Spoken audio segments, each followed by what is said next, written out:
ကလေးကိုအော်မိပြီးတိုင်းငါမအော်ခဲ့တင်ဘူးဆိုပြီးတော့မိမိကိုယ်ကိုအပြစ်တင်ရင်းနဲ့နောင်တရတတ်လား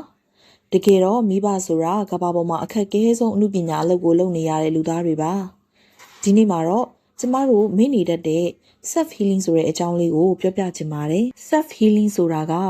ကိုအလိုလိုက်တာမျိုးမဟုတ်ဘဲနဲ့ကိုယ့်ရဲ့စိတ်ပိုင်းဆိုင်ရာလိုအပ်ချက်တွေကိုဖြည့်တင်းပေးတာပဲဖြစ်ပါတယ်အေးကြီးဝဝအိတ်တာ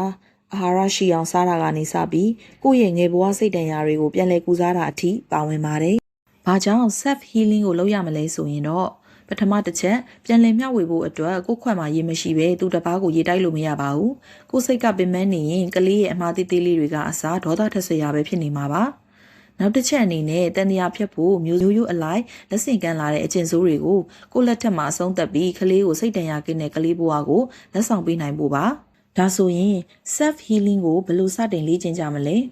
အရင်စမ်းစစ်ပါငါအခုစိတ်တူနေတာကလေးကြောင့်လားငါရဲ့ပင်ပန်းမှုတွေကြောင့်လားတောင်းပန်ပါအော်မိသွားရင်စိတ်အေးတဲ့အခါမေပင်ပန်းလို့အော်မိတာပါဒါကြောင့်မဟုတ်ဘူးနော်လို့ပုံပွင့်လင်းလင်းပြောပြပါမိထိုင်းပေးပါ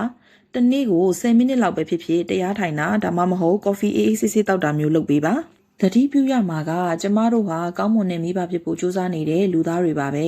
ကိုခွင့်လွတ်ပါကုစားပါဒါမှသာပျော်ရွှင်တဲ့မိသားစုဘဝကိုတည်ဆောက်နိုင်မှာဖြစ်ပါတယ်